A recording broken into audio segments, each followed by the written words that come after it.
तथ्यों की जानकारी लगातार देते रहेंगे। फिलहाल प्रधानमंत्री श्री महाकालेश्वर के मुख्य मंदिर प्रांगण में, जहां पर वो अब थोड़ी ही देर में विशेष पूजा अर्चना के इस कार्यक्रम का हिस्सा बनेंगे।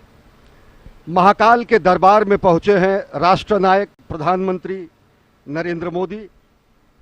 महाकाल के दरबार में पहुंचे हैं राष्ट्र निर्माण के संकल्प की सिद्धि के लिए। महाकाल के दरबार में पहुंचे हैं विशेष पूजा अर्चना के लिए, जिससे भारत को जगत गुरु बनाया जा सके, जिससे भारत को आत्मनिर्भर भारत की संकल्पना को साकार किया जा सके, जिससे विकसित भारत के लक्ष्य को हासिल किया जा सके। और प्रधानमंत्री नरेंद्र मोदी इस समय पहुंच चुके हैं गर्भगृह में। आकाशे तारकम लिंगम पाताले हाटकेश्वरम भूलोके च महाकालो लिंगत्रय नमोस्तुते।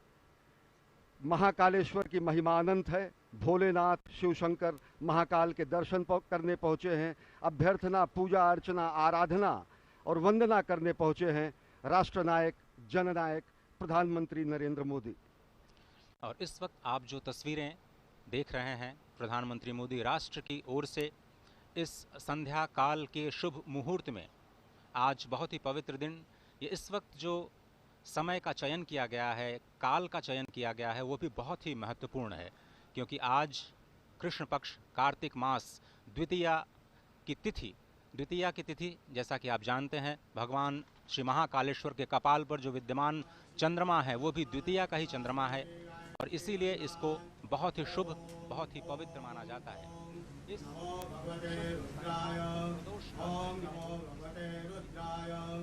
ओम नमो भगवते रुद्राय नमस्काराणि समर्पयामि। ओम स्वस्ति वाचनम ओम स्वस्ति न इंद्रो वृद्धश्रवाः स्वस्ति नः पूषा विश्ववेदाः स्वस्ति नस्तारक्षो अरिष्टनेमिः स्वस्ति नो बृहस्पतिर्दधातु।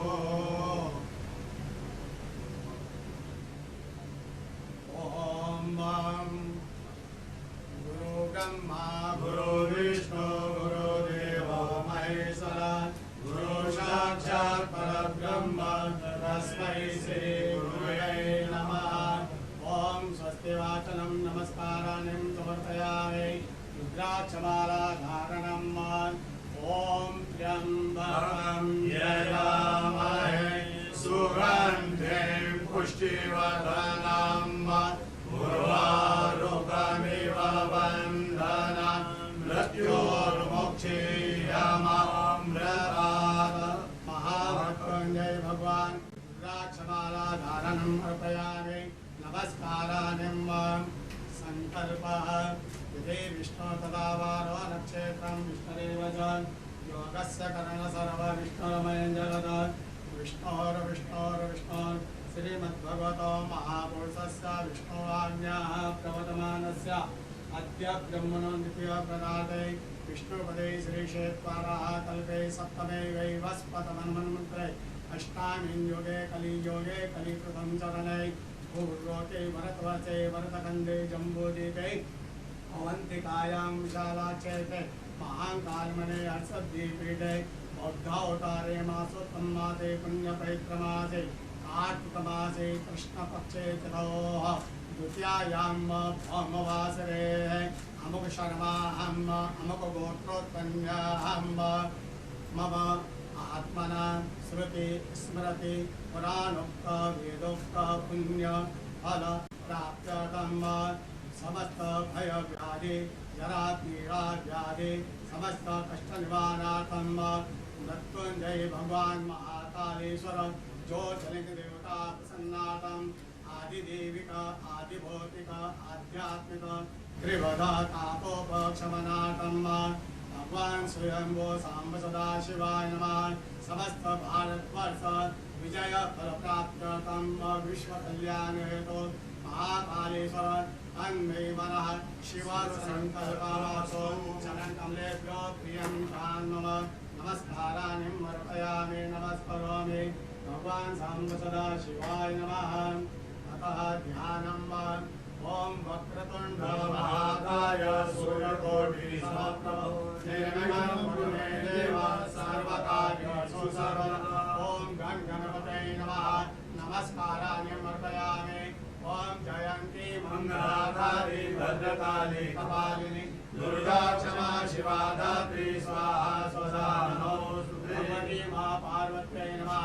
कार्तिक स्वामी चक्रपाणः संवदन्ति कुमाराभिषेकाय तन्न इन्द्रो बृहस्पतिर्दितिः सर्वजज्जतु विश्वाः सर्वजज्जतु। कार्तिकेश्वराय नमः। सेनापतये नमः। नमस्काराणि नंदीगंगा ध्यान कर लीजिए। मां शोषियानुरभवो न भीमो गणाधरः जो भरसर्गणेन संक्रन्धनो निधरेत वीरः शतघोषेण अजय साकविन्द्रः। कार्तिकेश्वराय नमः। सांगाय सह परिवाराय नमः। सायुधाय सह शक्तिकाय नमः। ध्यानम् अक्षतानि अर्पयामि। भगवान महाकालेश्वर ध्यानम्। ओम ओम द्रौं स्वाहा। ओम भूर्भुवः स्वाहा। ओम त्र्यंबकं यजामहे सुगन्धिं पुष्टिवर्धनम् उर्वारुकमिव वन्दनं मृत्योर्मुक्षीयमामृतात् नमः। शम्भवाय च मयो प्रभावाय च नमः। शङ्कराय च मयस्कराय च नमः। शिवाय च शिवतराय च नित्यं महेशं नयनगिरिनिभं चारुचन्द्रावतंसं रत्नाकरभोज्ज्वलाङ्गं परशुम्रगवरं वीर्यहस्तं प्रसन्नं प्रमदमासीनं समन्तास्तु गुणगणैः व्यार्यप्रत्यम्बसानां विश्वाद्यं विश्ववन्द्यं विघ्नहरं पञ्चवक्त्रं धीरम्। ॐ नमस्ते रुद्रमन्यवभूतोदरिकवे नमः। बाहुभ्यां मुदते नमः। महामृत्युञ्जय भगवान् स्वयंभू महाकालेश्वर ज्योतिर्लिङ्ग देवताभ्यो नमः। ध्यानम् अर्पयामि। नमस्काराणि अर्पयामि। चन्दनम्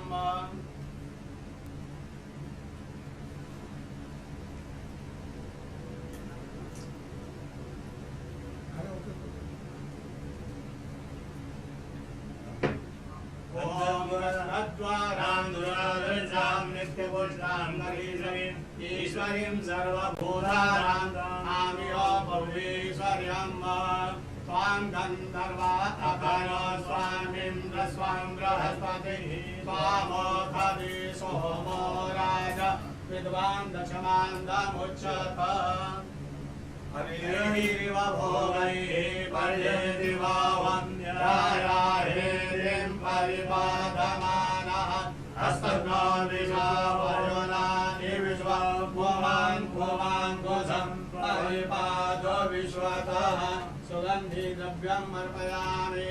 भगवान् महाकालेश्वर ज्योतिर्लिङ्ग देवताभ्यो नमः। रजत बिल्पत्रम् अर्पयामि।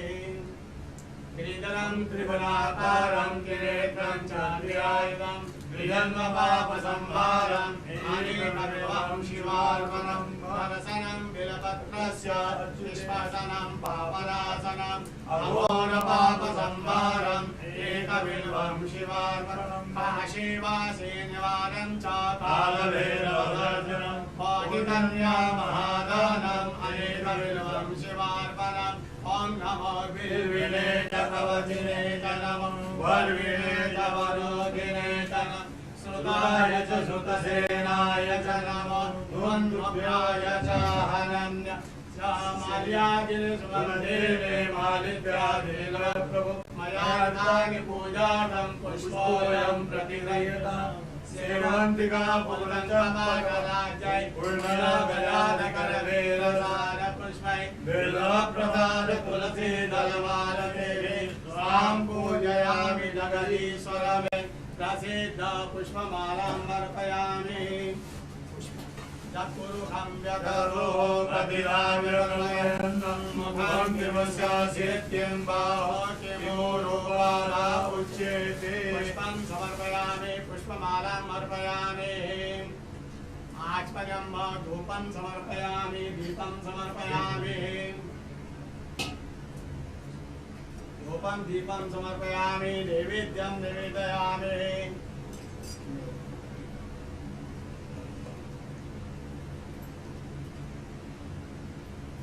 ओम नाभ्या आसीदन्तरिक्षको श्रीकृष्णो जवहु समवर्तत पद्भ्यां भूर्विदिशः शोभ्रालोकामकल्पयन् शर्कराखिलखाद्यानिन्दलिषेदनानि च आहारं भक्ष्यभोजनं च नैवेद्यं प्रतिगृह्येत् वेलमुद्रां प्रदर्शयेत् मत्स्यमुद्रां प्रदर्शयेत् क्रासमुद्रां प्रदर्शयेत् ओम प्राणाय स्वाहा ओम अपानाय स्वाहा ओम व्यानाय स्वाहा ओम उदानाय स्वाहा ओम समानाय स्वाहा ओम ब्रह्मणे नमः मध्ये पानीयम् अर्पयामि पुनर्ध्यानम् ओम प्राणाय स्वाहा ओम अपानाय स्वाहा ओम व्यानाय स्वाहा ओम उदानाय स्वाहा ओम समानाय स्वाहा ओम ब्रह्मणे नमः ब्रह्म भूर्भुवस्वरं किं हस्तपक्षारं मुखपक्षारं शुद्धात्मनं दरोद्वर्धनार्थे दिव्यचन्दनं अर्पयामि ताम्बूलानिं समर्पयामि वस्त्रं समर्पयामि तत्पुरुषं व्यततो कथिताव्यकल्पयन् मुखं किमिशासित्यं बाहो किमूलोपादा उच्यते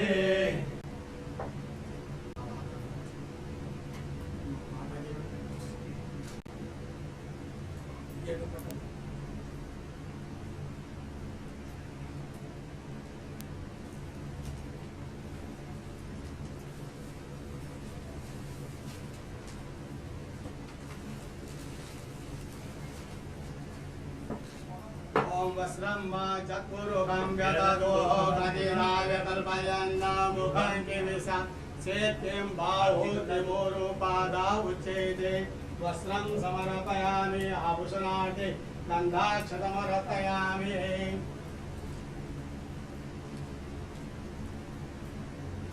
ओम त्र्यंबकं जगामहे सुगन्धिं पुष्टिवर्धनं उर्वारुकमिव वन्दनां मृत्योर्मुक्षीयमामृतात् मृत्युञ्जय भगवान् महाकालेश्वराय नमः वस्त्रं समर्पयामि गन्धाक्षतमर्पयामि आरार्तिकम्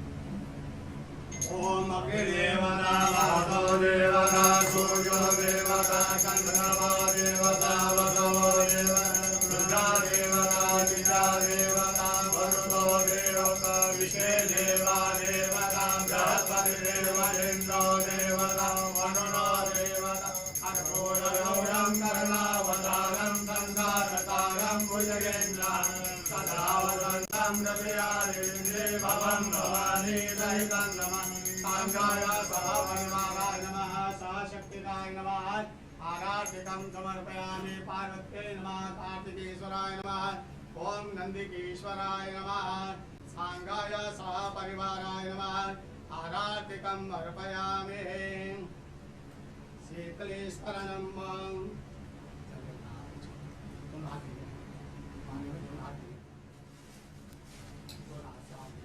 शीतलेश्वरं देववन्दनं आत्मवन्दनं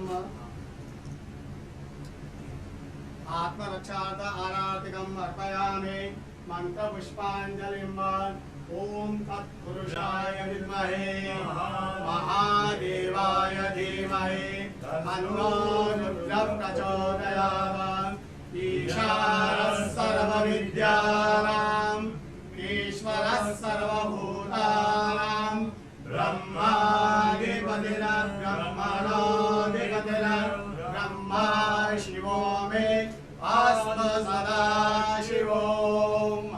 पुष्पाञ्जलिं अर्पयामि यानि कानि सपापानि धर्मान्तरगतानि तानि तानि विरक्षन्ते प्रदक्षिणां पदे पदे आवाहनं न जानामि तवार्चनं पूजां चैव न जानामि क्षम्यतां परमेश्वर मन्त्रहीनं क्रियाहीनं भक्तिहीनं सुरेश्वर यत्पूजितं मया देव परिपूर्णं तदस्तु यक्षस्य रूपाय जटाधराय वीराकहस्ताय सनातनाय दिव्याय देवाय दिगंबराय तस्मै यकाराय नमः शिवाय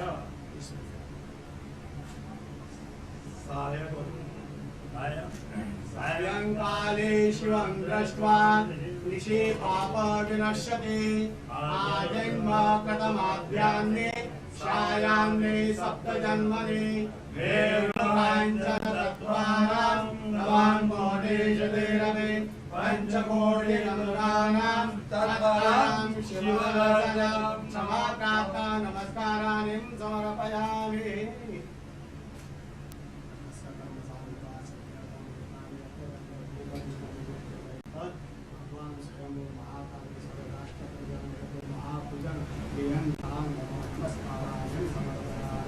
नमः पार्वती पते हर हर महादेव महाकाल महाराज की धर्म की जय हो अधर्म का नाश हो प्राणियों में सद्भावना विश्व का कल्याण हो गौ माता की जय हो जय जयकार हो नमः पार्वती पते हर हर महादेव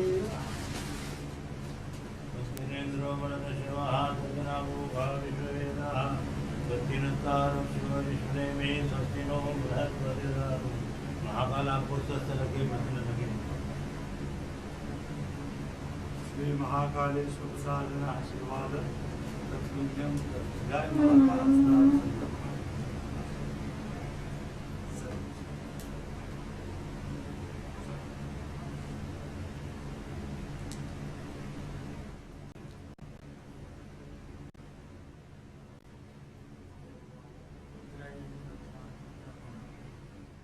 प्रधानमंत्री नरेंद्र मोदी ने विधिवत पूजा अर्चना की। भगवान महाकाल के दरबार में पहुंचे हैं राष्ट्र निर्माण की संकल्पना को साकार करने के लिए, राष्ट्र निर्माण के संकल्प की सिद्धि के लिए, जगत गुरु भारत की संकल्पना को मूर्त रूप देने के लिए और साथ ही साथ जो विकसित भारत का सपना उन्होंने देखा है उसको धरातल पर वास्तविकता में परिणति देने के लिए, संकल्प से सिद्धि के लिए आए हैं। ये हमारी ही संस्कृति है अजय, जो कहती है कि धर्म की जय हो, अधर्म का नाश हो, प्राणियों में सद्भावना हो, विश्व का कल्याण हो। राष्ट्र निर्माण के संकल्पना के साथ और विश्व कल्याण की कामना के साथ इस समय प्रधानमंत्री नरेंद्र मोदी महाकाल के दरबार में हैं और इस संकल्प को सिद्धि में पूर्ण करने के लिए इस समय साधनारत हैं। जो ये दृश्य आप इस वक्त देख रहे हैं, आपको ये समझना बहुत ही आवश्यक है कि ब्रह्मांड का एक अकेला ऐसा शिवलिंग जिसका आप इस वक्त दर्शन कर रहे हैं, जो दक्षिणाभिमुख है, यानी जो दक्षिण की ओर मुख किए हुए हैं। आप और हम सभी जानते हैं कि दक्षिण की जो दिशा होती है वो यम की होती है, यमराज की होती है। लेकिन जो यम को भी जीत ले, जो काल को भी जीत ले, वही है महाकालेश्वर भगवान आशुतोष। और इस महान शिवलिंग के ठीक ऊपर श्रीयंत्र स्थापित है, जो इस वक्त दृश्य में नहीं दिख रहा है, लेकिन आप उसकी कल्पना कर सकते हैं। वहाँ से बाईं ओर भगवान श्री गणपति विद्यमान हैं, दाईं ओर त्रिशूल के पीछे भगवान कार्तिकेय विद्यमान हैं और ठीक बीच में माँ पार्वती। पूरा का पूरा जो शिव परिवार इस अद्भुत दक्षिणाभिमुखी ब्रह्मांड के इस अनोखे शिवलिंग में विद्यमान। और इस मंदिर के निर्माण की समय सीमा तो शायद हम आपको बता सकते हैं, लेकिन इस ज्योतिर्लिंग के आविर्भाव की जो समय सीमा है उस तक अभी तक कोई भी पहुंच पाने में समर्थ नहीं हुआ है। और ये जो ध्यान की स्थिति है, जिसमें षडाक्षर मंत्र या फिर पंचाक्षरी मंत्र का ध्यान किया जाता है, वो बहुत ही अद्भुत मंत्र, जिसमें हर अक्षर कुछ न कुछ संदेश, कुछ न कुछ शक्ति लेकर के आता है। और अब उसी षडाक्षर मंत्र को एक एक शब्द के अर्थों के अनुसार षडाक्षर मंत्र की जो उच्चारण विधि है उसको कहने का मैं प्रयास करता हूँ। ओंकारं बिंदु संयुक्तं नित्यं ध्यायन्ति योगिनः कामदं मोक्षदं चैव ओंकाराय नमो नमः। नमन्ति ऋषयो देवाः नमन्त्यप्सरसां गणाः नरा नमन्ति देवेशं नकाराय नमो नमः। महादेवं महात्मानं महाध्यानपरायणं महापापहरं देवं मकाराय नमो नमः। शिवं शान्तं जगन्नाथं लोकानुग्रहकारकं शिवमेकपदं नित्यं शिकाराय नमो नमः। वाहनं वृषभो यस्यः वासुकिः कंठभूषणं वामे शक्तिधरं देवं वकाराय नमो नमः। यत्र तत्र स्थितौ देवः सर्वव्यापी महेश्वरः यो गुरुः सर्वदेवानां यकाराय नमो नमः। षडक्षरमिदं स्तोत्रं य पठेत् शिवसन्निधौ शिवलोकमवाप्नोति शिवेन सह मोदते। शिवाय नमः। शिवलिंगाय नमः। और इस ध्यान की मुद्रा में सबसे जो संकल्पना है सनातन संस्कृति की वो विश्व कल्याण की है, सत्यम शिवम सुंदरम की है। और ओम नमः शिवाय का महाजाप, ये पंचाक्षर जो है, इसका जाप करने से न केवल प्राणी मात्र को ज्ञान, श्री, सिद्धि और सभी मनोकामनाओं की पूर्ति होती है, बल्कि उसके संकल्प की भी सिद्धि होती है। समूचे राष्ट्र की ओर से विकसित राष्ट्र के सपने को साकार करने के लिए, विश्व कल्याण की कामना को चरितार्थ करने के लिए और भारत को आत्मनिर्भर भारत के साथ साथ एक भारत श्रेष्ठ भारत, समुन्नत भारत और जगत गुरु भारत की संकल्पना को साकार करने के लिए इस समय प्रधानमंत्री नरेंद्र मोदी आराधना कर रहे हैं, साधना कर रहे हैं महाकाल के दरबार में।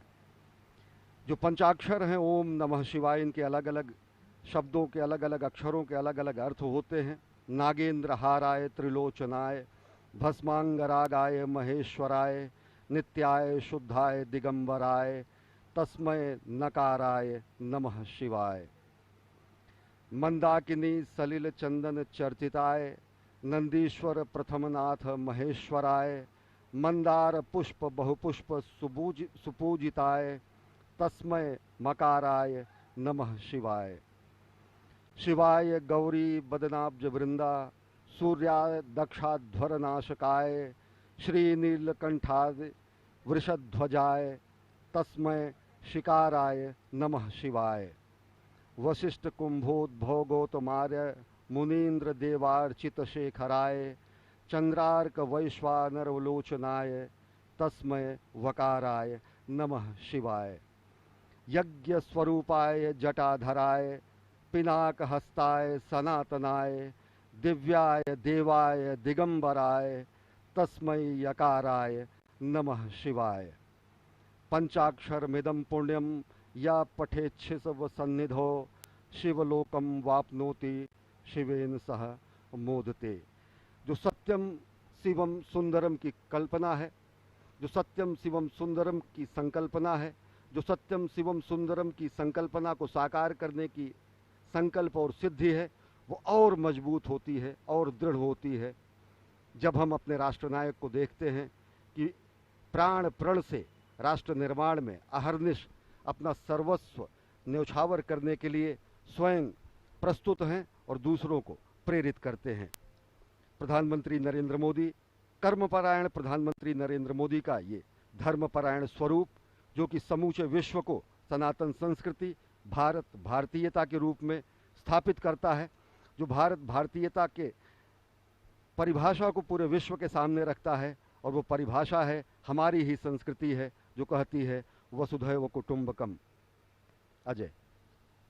भगवान श्री महाकालेश्वर जो काल की सीमा से परे हैं, काल, समय, घड़ी, ये सब कुछ चक्रों में चलता है, चाहे वो दिन का चक्र हो, मास का चक्र हो, वर्ष का चक्र हो, जीवन का चक्र हो या फिर सृष्टि का चक्र। यही चक्र अनंतता का प्रतीक भी है और भगवान श्री महाकालेश्वर इस अनंत के भी पार अपने अस्तित्व को संपूर्ण विश्व, संपूर्ण सृष्टि पर सृजन के माध्यम से, पालन के माध्यम से, संहार के माध्यम से लगातार कर्म करते हुए ये बताते रहते हैं कि ये जो काल और स्थिति, जो कि किसी के भी अस्तित्व का आधार है, इसी की भौतिकता के सीमा के परे चले जाना ही काल का महाकाल बन जाना होता है। और इसी दर्शन के जो पीछे का जो दर्शन है वो अत्यंत ही महत्वपूर्ण है। प्रधानमंत्री नरेंद्र मोदी ज्ञान मुद्रा में इस वक्त ध्यानस्थ भगवान श्री महाकालेश्वर के प्रांगण में, और कहा जाता है कि भगवान शिव योगियों को ही प्राप्त होते हैं और योगी जन उन्हें ध्यान से ही प्राप्त कर पाते हैं। जीवन की इस चक्रीय गति में ही सृष्टि की संरचना या सृष्टि का रहस्य समाहित है और इसी चक्रीय गति से मुक्ति पाने का जो उपाय है वो भगवान श्री महाकालेश्वर के चरणों में, उनकी शरणागति में हो सकता है। ये जो दृश्य है वो सिर्फ संस्कृति नहीं है, सिर्फ संस्कार नहीं है, वो परम विज्ञान है, क्योंकि भगवान महाकालेश्वर स्वयं विज्ञान के देव हैं, संपूर्ण कलाओं के देव हैं। और आपने देखा कि किस तरह से पूजन अर्चन का जो कार्यक्रम है, संध्या के समय में भगवान श्री महाकालेश्वर का जलाभिषेक नहीं किया जाता और इस परंपरा का पालन करते हुए प्रधानमंत्री मोदी ने संक्षिप्त पूजन अर्चन कर देश और राष्ट्र की ओर से संपूर्ण विश्व के कल्याण और समुद्भव की प्रार्थना की और इस राष्ट्र को उन्नति और समुद्भव के मार्ग पर जाने की प्रार्थना, वंदना भगवान श्री महाकालेश्वर से। अद्भुत दृश्य। और निश्चित तौर से यह अप्रतिम दृश्य माँ भारती का भाल, माँ भारती का ललाट गर्व से और उन्नत हो जाता है जब भारत और भारतीयता की धर्मध्वजा पूरे विश्व में लहराती है। और निश्चित तौर से अगर देखें तो भगवान शिव के दरबार में आकर, महाकाल के दरबार में आकर जिस तरीके से राष्ट्र निर्माण के संकल्प की सिद्धि के और ज़्यादा दृढ़ विश्वास होता है। इस समय रक्षा सूत्र बांधा जा रहा है प्रधानमंत्री, जननायक, राष्ट्र सेवक प्रधानमंत्री नरेंद्र मोदी को। और अगर देखें तो भगवान शिव वास्तव में विलक्षण देव हैं, शिव सत हैं, शिव शाश्वत हैं, शिव आदि हैं, शिव अनादि हैं, शिव अनंत हैं, शिव अंत हैं, शिव आदियोगी है, शिव महायोगी है, शिव मुक्तिदाता है, शिव मोक्षदाता है, शिव नाथों के नाथ हैं भगवान भोलेनाथ और कालों के काल हैं भगवान महाकाल। और भगवान महाकाल के दरबार में पूजा अर्चना आराधना कर प्रधानमंत्री नरेंद्र मोदी इस समय गर्भगृह से प्रस्थान कर रहे हैं। और आज वो सनातन संस्कृति और भारत भारतीयता के एक और प्रकाश स्तंभ का भी लोकार्पण करेंगे। भगवान महाकाल के महालोक का विश्वार्पण होगा, आज लोकार्पण होगा। यह भी सनातन संस्कृति के लक्ष्य से और विश्व में भारत की बढ़ती हुई शक्तिबोध और भारत के नए स्वरूप को परिलक्षित करेगा। इस समय परिक्रमा कर रहे हैं और भगवान शंकर के वाहन नंदी के बगल इस समय ध्यान कर रहे हैं प्रधानमंत्री नरेंद्र मोदी। और निश्चित तौर से जो हमारी संकल्पना है कि सर्वे भवन्तु सुखिनः, सर्वे सन्तु निरामयः, सर्वे भद्राणि पश्यन्तु माँ कश्चित दुर्भाग भवेत्, ये प्रार्थना, ये अभ्यर्थना, ये आराधना प्रधानमंत्री नरेंद्र मोदी की। भगवान श्री नंदीश्वर को स्वयं धर्म का स्वरूप माना जाता है। अपनी मान्यता को, अपनी कामनाओं को भगवान श्री नंदीश्वर के कान में कहने की जो प्रथा है वो अत्यंत प्राचीन है। भगवान शिव से कुछ कहना होता है तो भगवान श्री नंदीश्वर का आश्रय लेकर के भक्त उनके कानों में अपनी मनोकामना को कहते हैं और वही ध्यान, वही कामना वही स्तुति इस वक्त साक्षात धर्म के स्वरूप नंदीश्वर भगवान के समीप बैठ कर के प्रधानमंत्री मोदी कहते हुए, और अनोखा दृश्य देखिए कि भगवान नंदीश्वर, कितना अद्भुत भाग्य है उनका कि वो सदा भगवान शिव के सम्मुख ही रहते हैं। और इस स्वयंभू शिवलिंग की एक अद्भुत महत्ता एक और भी है कि जब भगवान सूर्य की किरणें उज्जैन में पहली बार आती हैं तो वो इसी शिवलिंग का अभिषेक करती हैं।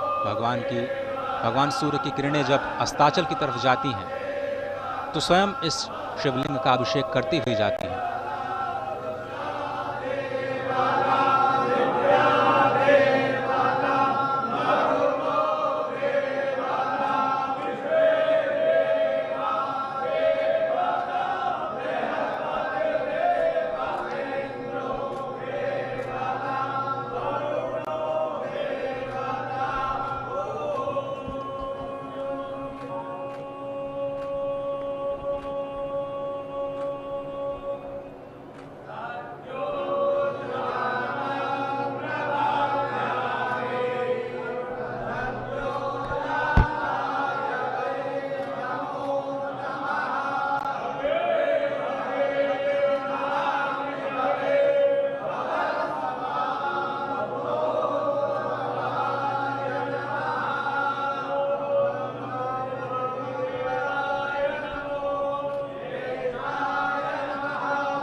इस समय प्रधानमंत्री नरेंद्र मोदी महाकाल के दरबार में पूजा अर्चना आराधना करने के बाद प्रस्थान कर रहे हैं। साथ में हैं मध्य प्रदेश के राज्यपाल मंगू भाई पटेल और मुख्यमंत्री शिवराज सिंह चौहान और केंद्रीय मंत्री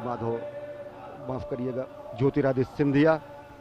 और विलक्षण क्षण, एक असाधारण, अद्भुत और अलौकिक और अकल्पनीय क्षण समूची विश्व मानवता के लिए, क्योंकि एक स्वप्नदृष्टा के साधना का ये फल आज पूरी दुनिया देखेगी। एक राष्ट्र सेवक की साधना का कर्मफल भी आज दुनिया देखेगी। कर्मयोगी ने अभी आदियोगी को अपनी कार्यांजलि और पुष्पांजलि अर्पित की है। इसके बाद राष्ट्र सेवक समूचे राष्ट्र और मानवता को कार्यांजलि भी प्रस्तुत करेंगे, जब वो महाकाल के लोक का लोकार्पण करेंगे, विश्वार्पण करेंगे। और इस समय प्रधानमंत्री नरेंद्र मोदी सनातन संस्कृति के संवाहक के रूप में, जननायक के रूप में, राष्ट्रनायक के रूप में, भारतीयता के ध्वजवाहक के रूप में महाकाल के दरबार में पहुंचे हैं और पूजा अर्चना कर अब यहाँ से महालोक के लोकार्पण के लिए प्रस्थान कर रहे हैं। इस वक्त जो आप दृश्य देख रहे हैं, आपने एक चीज़ महसूस की होगी कि प्रधानमंत्री नीचे महाकालेश्वर के शिवलिंग से ऊपर आए हैं। ये बहुत ही समझने की बात है कि ये जो शिवलिंग है वो धरती के नीचे विद्यमान है। ये पूरा का पूरा अभी शिखर जो आपने दर्शन किया, उसके ऊपर सबसे ऊपर नाग चंद्रेश्वर भगवान विराजमान हैं और उसके बीच में ओंकारेश्वर भगवान और सबसे नीचे महाकालेश्वर भगवान विद्यमान हैं। ये शिखर का अद्भुत दर्शन, कहते हैं कि शिखर के दर्शन से ही ज्योतिर्लिंग के दर्शन का फल प्राप्त होता है। और इस पूरे विश्वास के साथ आप इस दृश्य का दर्शन कर सकते हैं कि आपको भगवान श्री महाकालेश्वर के दर्शन का ही फल प्राप्त हो रहा है मात्र शिखर दर्शन से। सबसे ऊपर नाग चंद्रेश्वर, जहाँ पर सिर्फ और सिर्फ एक बार नाग पंचमी के दिन भक्तों को विग्रह के दर्शन होते हैं। उसके नीचे यानी मध्य में ओंकारेश्वर महादेव विराजमान और सबसे नीचे स्वयंभू महाकालेश्वर विद्यमान। ब्रह्मांड का एक अनोखा दृश्य, ब्रह्मांड का एक अनोखा ज्योतिर्लिंग जिसका दर्शन इस वक्त आप कर रहे हैं। ये ऐसा अद्भुत स्थान जहाँ पर एक नहीं 84 शिवलिंग विद्यमान हैं, अष्टभैरव विद्यमान हैं, एकादश रुद्र विद्यमान हैं, द्वादश आदित्य विद्यमान है, 6 गणेश और 24 देवियां इस प्रांगण में विद्यमान हैं। क्षिप्रा, नीलगंगा, नवनदी और गंधवती, ये 4 पुण्य सलिला अत्यंत पवित्र नदियां यहाँ पर विद्यमान हैं। देवमंडल तीर्थ 1 योजन में विस्तार प्राप्त करता है। 1 योजन मतलब समझे आप करीब 12 किलोमीटर की परिधि, जिसको कहा जाता है कि ये स्वयंभू ज्योतिर्लिंग का परिधि। ब्रह्मा विष्णु साक्षात यहाँ पर विद्यमान हैं, भगवान शिव तो विद्यमान है ही हैं। भगवान विष्णु कहा जाता है यहाँ पर 10 नामों में से 10 विग्रह के रूप में विद्यमान हैं और स्वयं इस अवंतिका को विष्णुपादा कहा जाता है, यानी भगवान श्री विष्णु के पद चिन्ह के रूप में इसे माना जाता है।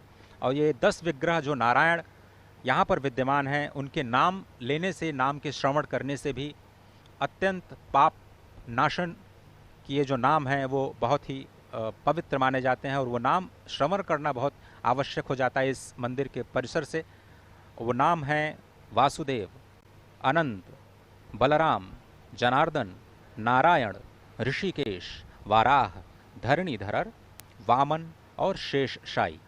ये भगवान श्री विष्णु के 10 नाम और 10 विग्रह, और 10 विग्रहों के रूप में भगवान विष्णु यहाँ पर विद्यमान, जहाँ पर महाकालेश्वर निरंतर उन्हीं भगवान विष्णु के ध्यान में रत रहते हैं। ये महाकालेश्वर मंदिर के प्रांगण का अद्भुत नयनाभिराम दृश्य आप देख रहे हैं। और भगवान शंकर इस समूचे सृष्टि के कल्याण के लिए जो उन्होंने हलाहल का पान किया, ऐसा भी समूचे सृष्टि में करने वाला कोई भी व्यक्ति नहीं था। और इसी को श्रद्धेय अटल जी ने कहा कि मैं आदि पुरुष निर्भयता का वरदान लिए आया भूपर, पै पीकर सब मरते आए, मैं अमर हुआ लो विष पीकर, अधरों की प्यास बुझाई है मैंने पीकर वह आग प्रखर, हो जाती दुनिया भस्मसात जिसको पल भर में ही छूकर, भय से व्याकुल फिर दुनिया ने प्रारंभ किया मेरा पूजन, मैं नर नारायण नीलकंठ बन गया तो इसमें क्या संशय, तन मन हिंदू जीवन हिंदू रग रग हिंदू मेरा परिचय। ये सनातन संस्कृति ही है, ये भारतीयता की विशिष्ट पुण्य भूमि है, जिसने विश्व के कल्याण के लिए देवाधिदेव शंकर ने जहाँ पर विषपान किया और जिससे कि विश्व का कल्याण हो सके, विश्व में सृष्टि में लोगों का उत्थान हो सके। और जब विलक्षण ऐसे विश्व के कल्याण के लिए अपने अस्थियों का भी दान करने वाले महापुरुष यहाँ हुए, यहाँ पर अनेकानेक सिद्धांतों का मानवतावाद के संकेंद्र के रूप में अनेक मनीषियों ने अपना जीवन तर्पण कर दिया। तो आज इसी उज्जैन की पुण्य भूमि पर प्रधानमंत्री नरेंद्र मोदी पधारे हैं। वो उज्जैन की भूमि जो कि महाराजा विक्रमादित्य के न्याय की भूमि है, जो वाराह मिहिर के अनुसंधान की भूमि है, जो वाणभट्ट के तपश्चर्या की भूमि है, जो भगवान श्री कृष्ण के अध्ययन की भूमि है, संदीपनी आश्रम यहीं पर है।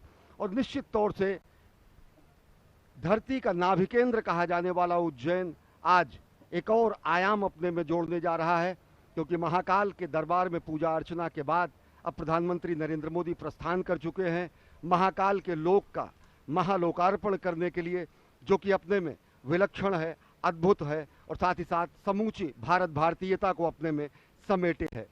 इसके बाद आप देखेंगे कि किस तरीके से आज उज्जैन की श्री में, आज उज्जैन की सौंदर्य में, आज उज्जैन की महिमा में, आज उज्जैन की गरिमा में एक नया आयाम जुड़ने जा रहा है, जब प्रधानमंत्री नरेंद्र मोदी महालोक के लोक का महालोकार्पण करेंगे। अश्विनी, आपने उज्जैनी का नाम लिया। ये जो धरा है वो बहुत ही पवित्र है और इसके प्राचीन काल से बहुत सारे नाम रहे हैं। और अब मैं उन नामों की तह में आपको ले जाना चाहता हूँ, नामों की यात्राओं पर आपको ले जाना चाहता हूँ, ये समझाने के लिए कि इस पुरियों को अलग अलग कल्पों में अलग अलग नामों से क्यों जाना जाता है। इस पुरी को कनक श्रृंगा के नाम से जाना जाता है। कहा जाता है कि सबसे पहले यहाँ पर भगवान विष्णु स्थित थे और उनके दर्शन के लिए भगवान ब्रह्मा और भगवान शिव यहाँ पर पधारे। तो यहाँ पर उनको स्वर्ण के शिखरों का दर्शन हुआ। तो स्वयं भगवान विष्णु ने इस धरा को कनक श्रृंगा का नाम दे दिया। और आप देख रहे हैं इस वक्त शिखर बिल्कुल कनक वर्ण में, और ये जो ध्वजा आप देख रहे हैं अत्यंत मनोहारी दृश्य, धर्म ध्वजा। और ऐसी भी रिपोर्ट्स हैं कि प्रधानमंत्री नरेंद्र मोदी के दीर्घायु की कामना करने के लिए आज एक ध्वजारोहण का भी कार्य किया गया है इस मंदिर के प्रांगण में, और आज मंगलवार के दिन ही वो शुभ कार्य किया गया। बहुत ही अद्भुत दृश्य इस वक्त आप देख रहे हैं मंदिर के प्रांगण का, जो अत्यंत मनोहारी और अत्यंत पवित्र करने वाली है। तो आपने समझा कि इसे कनक श्रृंगा क्यों कहते हैं। भगवान विष्णु ने स्वयं इसे कनक श्रृंगा का नाम दिया, क्योंकि भगवान श्री ब्रह्मा और भगवान श्री विष्णु को यहाँ पर कनक के शिखर के दर्शन हुए। और कुछ ऐसी ही तस्वीरें, कुछ ऐसा ही दर्शन इस वक्त आप दूरदर्शन के माध्यम से देश और विदेश में बैठे अपने टेलीविज़न स्क्रीन्स पर लगातार उन भव्य दृश्य को अवलोकित कर रहे हैं, उसका अवलोकन कर रहे हैं और पुण्य का भागी बन रहे हैं। उसके बाद इसको कुशस्थली कहा जाता है। कहते हैं कि जब भगवान विष्णु भगवान श्री ब्रह्मा के आराधना करने पर प्रकट हुए तो भगवान श्री ब्रह्मा ने उनको कुश का आसन प्रदान किया, और कुश का आसन प्रदान करने के बाद जब भगवान विष्णु उसको स्थासन पर बैठे तो इसको कुशस्थली के नाम से जाना जाने लगा। अभी हमारे सहयोगी अश्विनी मिश्र ने आपको समुद्र मंथन की अद्भुत कथा का जिक्र किया। उन्होंने कहा कि किस तरह से भगवान श्री महाकालेश्वर ने हलाहल विष का पान किया। तो समुद्र मंथन के बाद देवों और दानवों में जब अमृत के लिए संघर्ष हुआ, क्योंकि सबसे पहले जो विष निकला वो तो भगवान ने ग्रहण कर लिया इस ब्रह्मांड को बचाने के लिए, लेकिन परस्पर संघर्ष हुआ जब अमृत निकला, और तभी भगवान विष्णु ने मोहिनी का रूप धारण किया। और जैसा कि आप जानते हैं कि ये माँ लक्ष्मी भी उसी समुद्र मंथन से उत्पन्न हुई, तो इसको पद्मा लक्ष्मी यानी पद्मा का वास कहा जाने लगा, और इस स्थान को पद्मावती के नाम से जाना जाने लगा। उज्जैनी, आप जानते हैं कि देवों ने किस तरह से उत्कर्ष पूर्वक उज्जय किया, तो इसे उज्जैनी कहा जाने लगा। अवंतिका इसलिए कहा जाने लगा क्योंकि अवन यानी ये रक्षा करने वाली पुरी है, हमारी रक्षा करती है पापों से, और इसीलिए इसको अवंतिका कहा गया, क्योंकि देवों की रक्षा करने वाली ये जो पुरी है वो अवंतिका के नाम से प्रसिद्ध हुई। कालांतर में ऋषि लोमश ने यहाँ पर घोर तपस्या की, और इस पुरी में उनको अमावस्या की रात्रि में भी यहाँ पर एक चंद्रिका जैसी छिटकी हुई दिखाई दी, और इसके लिए इसे कौदमी पूर्ण यानी कुमुद्वती कहा गया। अद्भुत दृश्य आप देख रहे हैं, कुमुद्वती में अवस्थित, अवंतिका में अवस्थित, उज्जैनी में अवस्थित, पद्मावती में अवस्थित, कुशस्थली में अवस्थित, कनक श्रृंगा में अवस्थित, और सबसे अंत में अमरावती, क्योंकि यहाँ पर भगवान अदिति, माता अदिति और भगवान कश्यप ने यहाँ पर हजारों वर्ष तपस्या करने के बाद देवताओं को जन्म दिया जो अमरत्व को प्राप्त हुए, इसलिए इस धरा को अमरावती भी कहा जाता है। तो ये जो विहंगम दृश्य आप देख रहे हैं, मंदिर के नीचे जो कोटि तीर्थ है उसके भी आप दृश्य देख रहे हैं। मंदिर के ठीक दाहिनी तरफ एक जो कुंड दिखाई दे रहा है, वहीं से भगवान का जलाभिषेक उस जल से किया जाता है, और कहा जाता है कि महाभारत काल में स्वयं भीम ने यहाँ पर स्नान करके शिव का जलाभिषेक किया था। और उसके साथ जो एक बहुत लंबी सी नदी की श्रृंखला आपको दिखाई दे रही है वो यहाँ का रुद्र सरोवर, जो कि 7 सरोवरों में बहुत ही प्रसिद्ध, बहुत ही पुण्यकारी। नयनाभिराम दृश्य, मनोहारी दृश्य, आंखों में रच बस जाने वाला दृश्य, क्योंकि आज महाकाल की नगरी में प्रधान सेवक राष्ट्रनायक प्रधानमंत्री नरेंद्र मोदी महाकाल के लोक का महालोकार्पण करने पहुंचे हैं। अजय, निश्चित तौर से मैं लोभ संवरण नहीं कर पा रहा हूं। जितनी सनातन संस्कृति जितनी हमारी प्राचीन है, और जिस तरीके से हमारी सनातन संस्कृति ने समूचे विश्व को अनेक उपहार दिए, उसके लिए विश्व की समूची सभ्यता ऋणी रहेगी। अगर देखें तो जब पश्चिम ने वनफल खाकर छाल पहनकर लाज बचाई, तब भारत में सामगान का स्वर्गिक स्वर था दिया सुनाई। जब पश्चिमी देश वनों जंगलों में रहकर छाल पहनकर अपनी लाज बचाने आदिमानव के रूप में रहा करते थे, तो हजारों सहस्राब्दियों पहले वेदों का गान, वेदों के ऋचाओं का निर्माण, इन्हीं पुण्य सलिला गंगा, यमुना, क्षिप्रा, उज्जैनी, काशी, कांची, अवंतिका, इन सभी नगरियों में हुआ, जो कि समूचे विश्व के लिए अनुपम उपहार है। और निश्चित तौर से अगर देखें तो दुनिया का इतिहास पूछता, रोम कहाँ, यूनान कहाँ है, घर घर में शुभ अग्नि जलाता वह उन्नत ईरान कहाँ है, दीप बुझे पश्चिमी गगन के जब व्याप्त हुआ बर्बर अधियारा, किंतु चीर कर तम की छाती चमका हिंदुस्तान हमारा। तो आज ये जो दृश्य देख रहे हैं, ये हिंदुस्तान की आभा को नए विश्व पटल पर स्थापित कर रहे हैं। आज चमकते हुए हिंदुस्तान के नए स्वरूप को आप देख रहे हैं। आज महाकाल के दरबार से समूचा विश्व देख रहा है कि यह औपनिवेशिक काल का ये प्रभाव था अजय, कि जब ग्रीनविच मीन टाइम होने लगा। दर्शकों को हम जरूर बताना चाहेंगे कि नाभि केंद्र के रूप में विशिष्ट स्थान रखने वाला तकरीबन 23.5 अक्षांश और 75 देशांतर पर स्थित यह उज्जैन की नगरी कालगणना के लिए सर्वोच्च नगरी मानी जाती थी।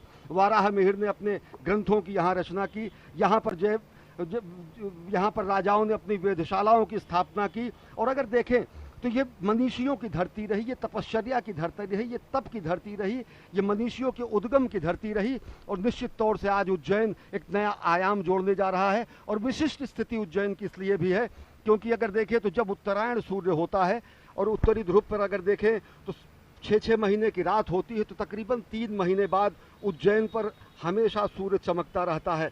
यह औपनिवेशिक काल का परिणाम था कि ग्रीनिच मीन टाइम शून्य देशांतर लंदन से होकर गुजरता था। लेकिन औपनिवेशिक काल के पहले भी अगर अजय देखें तो जब सनातन संस्कृति और विश्व संस्कृति का प्रादुर्भाव हुआ करता था, तो शून्य देशांतर की जो गमन होता था, जो शून्य देशांतर की जो स्थिति होती थी, जो विश्व गणना काल गणना के लिए शून्य देशांतर माना जाता था, तो वो उज्जैन से ही जाता था। कि औपनिवेशिक काल के बाद अगर आप देखें तो निश्चित तौर से आदिकाल में और सहस्राब्दियों पूर्व ये काल गणना की स्थिति का स्थान रहा, विशिष्ट स्थान रहा। और निश्चित तौर से अगर काल गणना से भी हम जोड़ सकते हैं कि महाकाल का यहाँ पर उपस्थित होना, वह उस काल गणना के परिप्रेक्ष्य में भी कहा जा सकता है। और अगर देखें तो विज्ञान भी अजय देश और काल, टाइम और स्पेस, इन्हीं सब चीज़ों पर जाकर आज आगे बढ़ रहा है। हाँ, विज्ञान जहाँ भौतिक चीज़ों में जाकर उन्नति कर रहा है, वहीं आध्यात्मिक रूप से, स्थूल रूप में नहीं लेकिन चैतन्य रूप में, शरीर रूप में नहीं अशरीरी रूप में, जो जगत के मिथ्याचार हैं उनके रूप में नहीं, वास्तविक सत्य, चित्त और आनंद के खोज के रूप में या अनुसंधान के रूप में, गणना के रूप में निश्चित तौर से ये उज्जैनी, ये प्रातकल्पा, ये कुमुदवती, ये स्वर्णश्रृंगा, ये अमरावती, ये उज्जैनी निश्चित तौर से समस्त विश्व के आकर्षण का केंद्र रही। और आज आकर्षण का केंद्र इसलिए है कि महाकाल के लोक का महालोकार्पण होने जा रहा है जननायक, राष्ट्रनायक प्रधानमंत्री नरेंद्र मोदी के कर कमलों से, जो कि सपना जिन्होंने देखा है विकसित भारत बनाने का 2047 तक, जिन्होंने उद्घोष किया है आत्मनिर्भर भारत का, और जो प्राण प्रण से अपने जीवन के क्षण क्षण को राष्ट्र के निर्माण में समर्पित किए हैं और दूसरों को प्रेरित भी करते हैं। अजय, ये बहुत ही अद्भुत दृश्य जो इस वक्त आप देख रहे हैं, मैं अश्विनी जी बहुत ही अपने आप को सौभाग्यशाली समझ रहा हूँ इस वक्त कि मैं इस धरा पर बैठ करके इस पल का साक्षी हूँ जहाँ पर मेरे समक्ष भगवान श्री महाकालेश्वर यहाँ से सिर्फ और सिर्फ 900 मीटर की दूरी पर स्थित, क्योंकि इस वक्त हम कॉरिडोर के बिल्कुल उस स्थान पर मौजूद हैं जहाँ से इस नए कॉरिडोर का, जिसे हम महाकाल लोक कह रहे हैं, जिसका लोकार्पण आज किया जाना है। अब से थोड़ी ही देर में राष्ट्र को समर्पित किया जाना है। स्वयं श्री महाकालेश्वर के सम्मुख बैठ करके इस क्षेत्र की महिमा का बखान करना, इससे बड़ा सौभाग्य क्या हो सकता है। और जिस तरह से हमने कहा कि आज तो द्वितीया की तिथि है, द्वितीया का चंद्रमा स्वयं भगवान श्री महादेव के भाल पर विराजमान रहता है, और इसीलिए कहा जाता है कि आज के दिन अगर आप चंद्र दर्शन कर लेते हैं तो भगवान महादेव के दर्शन का फल आपको प्राप्त होता है। आज वही पुण्यतिथि, अभी थोड़ी देर पहले प्रदोष काल में आपने देखा कि प्रधानमंत्री मोदी ने यहाँ पर पूजन अर्चन का जो कार्यक्रम है वो राष्ट्र की तरफ से संपन्न किया। ये जो तस्वीरें आप देख रहे हैं, ये आपके जीवन में सामान्य तस्वीरें नहीं हैं, ये बहुत ही अद्भुत आध्यात्मिक शक्ति से परिपूर्ण तस्वीरें, जो कि दूरदर्शन के तकनीकी सहयोग के माध्यम से आपके घर घर में आपके पास तक पहुंच रही हैं। और आपको बताएं, यहाँ पर दूरदर्शन परिवार ने 30 से ज़्यादा high quality high definition cameras का इस्तेमाल किया है। अद्भुत तकनीक का इस्तेमाल इस वक्त आप देख रहे हैं। कनक श्रृंगा भगवान महाकालेश्वर के शिखर को किस तरह से समाहित करने की कोशिश की गई है। शिखर और ज्योतिर्लिंग का एक साथ दर्शन कर पाना ये तकनीक के ही माध्यम से संभव हो पाया है। इस वक्त आप देख रहे हैं बहुत ही विहंगम दृश्य। और एक और तथ्य की ओर मैं आप सभी दर्शकों का ध्यान आकर्षित करना चाहता हूं कि ये सिर्फ और सिर्फ यही क्षेत्र है जो कि विशिष्ट है सभी 12 ज्योतिर्लिंगों में।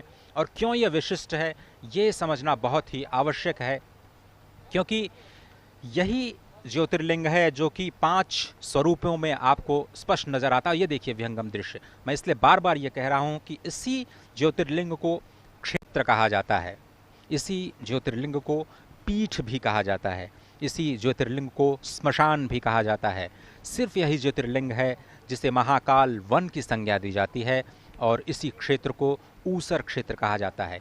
ये जो पंच प्राण आप कह सकते हैं, ये जो पंच तत्व आप कह सकते हैं, सिर्फ और सिर्फ इसी ज्योतिर्लिंग की धारा पर विद्यमान है, जो क्षेत्र, पीठ, ऊसर, स्मशान और वन एक साथ अपने आप में समाहित करता है। तो इसको ऐसा क्यों कहा जाता है ये समझने की जरूरत है। कहते हैं क्षीयते पातकम यस्मात् तेदेनम क्षेत्र मुच्यते। जहाँ पर आपके सभी पापों का क्षय हो जाए इसलिए इसको क्षेत्र कहा जाता है। तस्मात् स्थानांच मांत्रणाम पीठन्ते नैव कथ्यते। यहाँ पर 24 देवियों का वास है, माँ हरसिद्धि का वास है, इसलिए इसको पीठ कहा जाता है। 51 शक्तिपीठों में माँ हरसिद्धि यहाँ पर स्वयं विद्यमान। कहते हैं माँ आदिशक्ति की कोहनी यहाँ पर गिरी थी, इसलिए इसको पीठ कहा जाता है। मृता पुनर्जायन्ते तेदेन मूषरम स्मृतम। ये बहुत ही समझने की बात है अश्विनी की। जो ऊसर शब्द होता है उसको हम नकारात्मक कहते हैं, जहाँ पर कोई उत्पादन संभव नहीं है उस भूमि को हम ऊसर भूमि कहते हैं। इस क्षेत्र को भी ऊसर भूमि कहा जाता है, क्योंकि यहाँ पर अगर आपकी मृत्यु हो गई तो आपका पुनर्जन्म नहीं होता है, इसलिए ये क्षेत्र ऊसर है।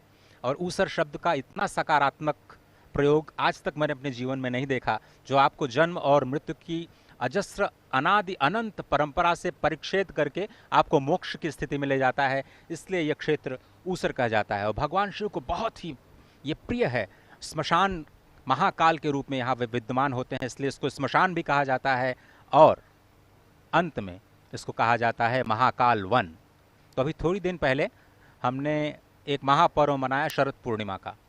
शरद पूर्णिमा को अत्यंत मनोहारी, अत्यंत पवित्र दिन माना जाता है सनातन धर्म की संस्कृति में। 2 दिन पहले ही ये शरद पूर्णिमा का जो पर्व है हमने देखा, वृंदावन में इसकी बहुत महत्ता है। अगर आप उस दिन वृंदावन में होते हैं तो वो बहुत ही महत्व का दिन होता है।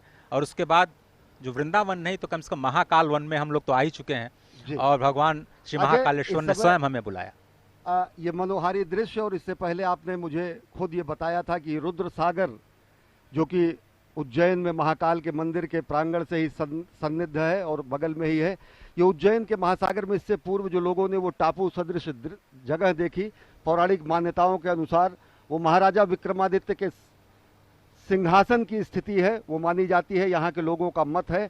और ऐसा लोगों पे रुद्र सागर में जो हमने नयनाभिराम दृश्य देखा, वो टापू सदृश वो स्थान देखा, तो वो स्थान था जो कि महाराजा विक्रमादित्य जहाँ पर अपना सिंहासन लगाते थे, जिन्होंने न्याय की नई परिभाषा दी।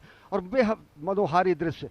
अजय, यहाँ पर एक और बात मैं कहना चाहूँगा। जिस तरीके से प्रधानमंत्री नरेंद्र मोदी सभी गुलामी के प्रतीकों को समाप्त करने का उन्होंने प्रण लिया है, एक मेरी जनमानस के हिसाब से एक अभ्यर्थना है, प्रार्थना है और लोगों की ऐसी आकांक्षा है कि अगर देखें तो जो इतिहास का जिस तरीके से लेखन हुआ है, समूचे प्राचीन भारत के इतिहास को अगर आप पढ़ें तो 56 ईसा पूर्व, जबकि विक्रम संवत होने का साष्टांग प्रमाण है, सीधा प्रमाण है, विक्रम संवत होने का सीधा सार्थक प्रमाण है, लेकिन कहीं भी भारत के प्राचीन इतिहास में महाराजा विक्रमादित्य का उल्लेख नहीं मिलता है। संवत उनके नाम से चलता है। ये महाकाल की नगरी के वो राजा रहे हैं। विक्रम संवत के साथ साथ उनकी न्यायप्रियता की कहानियां दंत कथाओं में बेताल पच्चीसी के रूप में लोग जानते हैं, उनके दंत कथाओं में वो जीवित हैं। लेकिन अफसोस ये कि महाराजा विक्रमादित्य हमारे इतिहास में नहीं है। और उससे भी बड़ी बात, हमारा जो संवत है वो शक संवत से चलता है। जनमानस की अपेक्षा है कि जिस तरीके से गुलामी के प्रतीकों सबको समाप्त किया जा रहा है। वैसे ही भारत का अगर काल गणना शक संवत की जगह विक्रम संवत से भी हो, जो कि 56 ईसा पूर्व होने का है, तो वो भी जनमानस के लिए बेहद श्लाघनीय प्रयास होगा, एक हर्ष और उत्साह पैदा करने वाला होगा। क्योंकि इससे बड़ी कोई विडंबना नहीं हो सकती कि आपके इतिहास में उज्जैन नगरी के राजाधिपत और न्यायप्रिय राजा के रूप में दंत कथाओं में प्रचलित और सभी रूप से लोगों के लिए स्वर्णकाल के रूप में राजा के दंड और राजा के नियम और राजा के शासन के स्वर्णकाल और अंतिम लक्ष्य के रूप में व्याख्यायित किए गए हमारे राजा विक्रमादित्य हमारे इतिहास में नहीं है।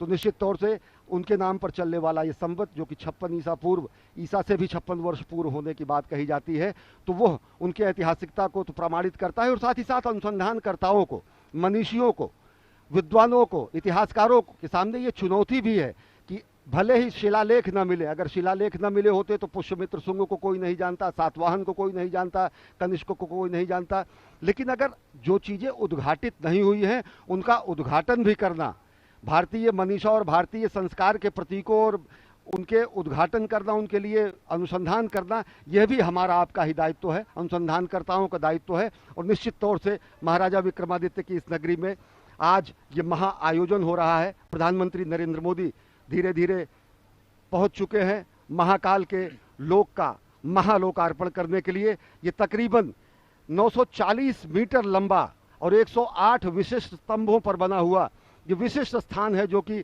महाकाल के मंदिर की महिमा और गरिमा में एक नया अद्भुत अकल्पनीय आयाम जोड़ता है। नयनाभिराम दृश्य आप देख रहे हैं किस तरीके से प्रदीप्त। जो आपने दृश्य दिखाया था, एक बार मैं फिर से दर्शकों को बताना चाहता हूं कि इस वक्त इस दृश्य को अगर हम समझा पाएं तो जो ये बीच में काला हिस्सा दिख रहा है उसी टापू का जिक्र आपने किया था।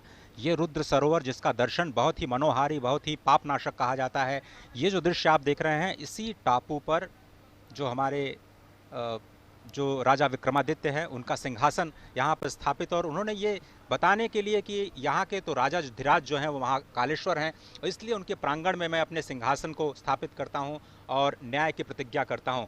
ये सामान्य दृश्य नहीं है, ऐतिहासिक दृश्य है, पौराणिक दृश्य है। और देश में जिस तरह से आपने कहा कि न्याय की प्रतिष्ठा करने के लिए, पापों का नाश करने के लिए जिसके लिए महाकालेश्वर को जाना जाता है, उनके ही प्रांगण में ये जो आप दृश्य देख रहे हैं ये विक्रमादित्य के सिंहासन की जगह हुआ करती थी। निश्चित तौर से अजय, और मैं लोभ संवरण नहीं कर पा रहा हूँ इन छटाओं को, इन नैनाभिराम दृश्य को देखकर। हमारी सनातन संस्कृति के ही वैभव का गुणगान करते हुए श्रद्धेय अटल जी ने कहा, वेद वेद के मंत्र मंत्र में, मंत्र मंत्र की पंक्ति पंक्ति में, पंक्ति पंक्ति के शब्द शब्द में, शब्द शब्द के अक्षर स्वर में, दिव्य ज्ञान आलोक प्रदीपित, सत्यम शिवम सुंदरम शोभित। निश्चित तौर से सत्यम शिवम और सुंदरम की जो संकल्पना है वो साक्षात चरितार्थ हो रही है। हम साक्षी बन पा रहे हैं और दूरदर्शन के माध्यम से करोड़ों करोड़ों लोग पूरे विश्व में साक्षी बन रहे हैं इस ऐतिहासिक घटना के। महाकाल के दरबार में महाकाल के महालोक का महालोकार्पण करने जा रहे हैं प्रधानमंत्री, और प्रधानमंत्री नरेंद्र मोदी पहुंच चुके हैं इस समय महाकाल के महालोक का लोकार्पण करने के लिए। उपस्थित जन समुदाय का, मनीषियों का अभिवादन स्वीकार कर रहे हैं प्रधानमंत्री नरेंद्र मोदी, और उनका स्वागत डमरू ध्वन से, घंट ध्वन से, निनाद से और अनहद नाद से।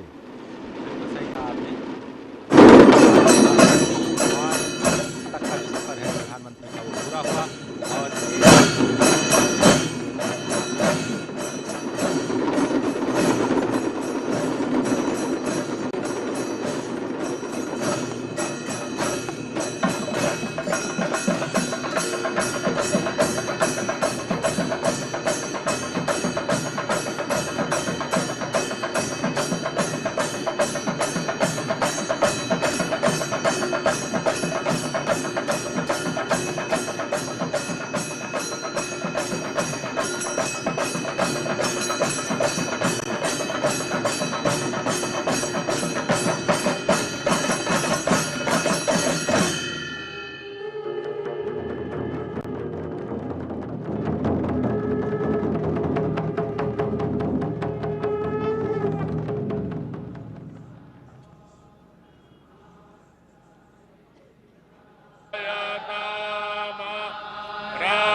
कवियो दिव्याधि महारथो जायतान्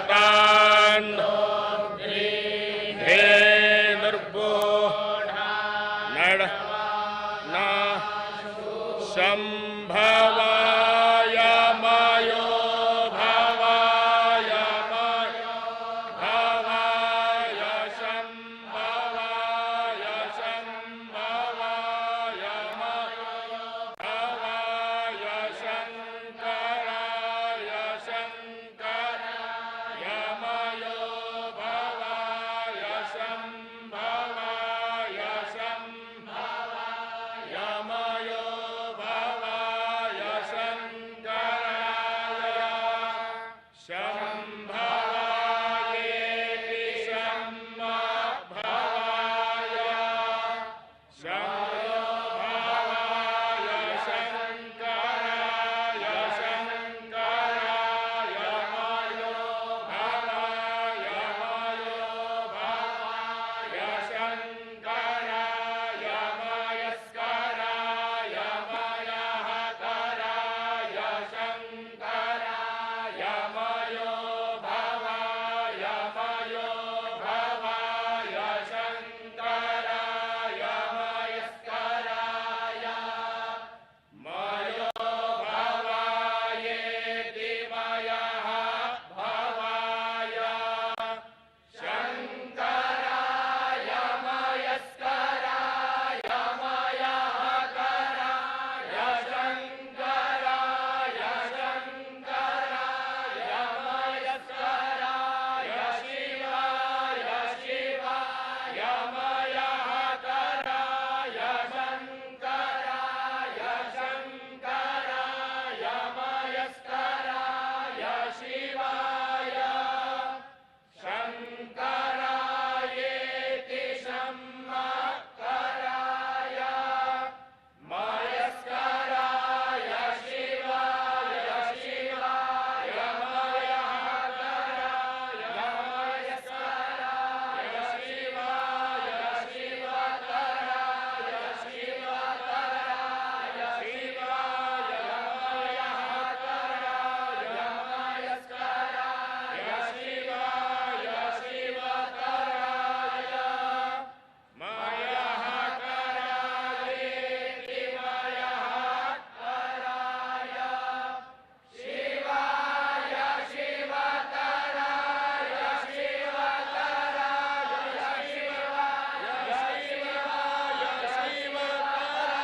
शिवाय शिवतरायेति शिवतराय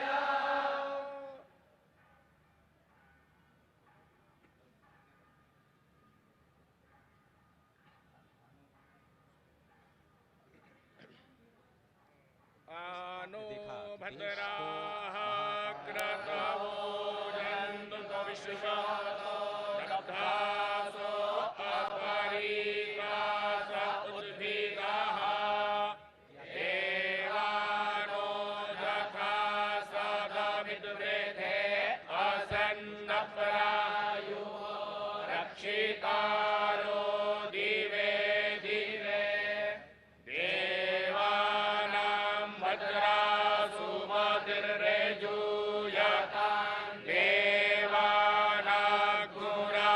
देवानाग्मुराभिरभिनो निवर्ततां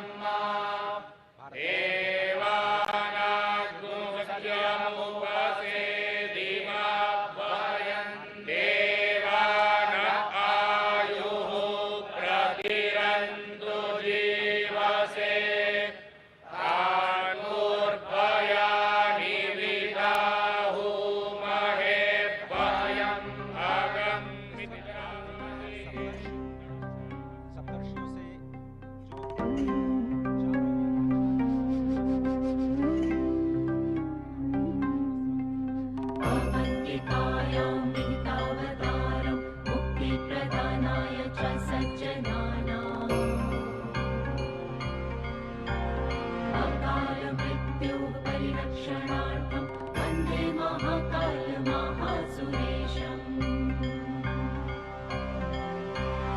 अवन्तिकायां विहितावतारं मुक्तिप्रदानाय च सज्जनानाम् अकाल मृत्योः परिरक्षणार्थं वन्दे महाकाल महासुरेशम्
जो सप्तर्षियों में से एक महर्षि गौतम, महर्षि जमदग्नि, उसके बाद महर्षि विश्वामित्र, जिन्हें कहा जाता है कि वो गायत्री मंत्र के दृष्टा हैं और आनुवांशिक विज्ञान और अस्त्र शस्त्र की विद्या के ज्ञाता, और यही भारत जिसे पहले विश्वगुरु के नाम से जाना जाता था। उसके बाद महर्षि भारद्वाज, जो स्वयं देवगुरु बृहस्पति के पुत्र हैं, ऋग्वेद के छठे मंडल के दृष्टा हैं, और भारद्वाज स्मृति, भारद्वाज संहिता और जो विज्ञान शास्त्र है उसके रचयिता हैं। साथ ही महर्षि अत्रि, जो कि ब्रह्मदेव के नेत्र से उत्पन्न है, ऋग्वेद के 5वें मंडल के दृष्टा और वनवासी श्री राम के मार्गदर्शक। और अत्रि, इस वक्त आप जो तस्वीरें देख रहे हैं, ये महाकाल पथ की तस्वीरें, जिसमें इस वक्त मंडपम जिसे कहा जाता है, और ये बहुत ही अत्यंत मनोहारी दृश्य त्रिपुर वध का।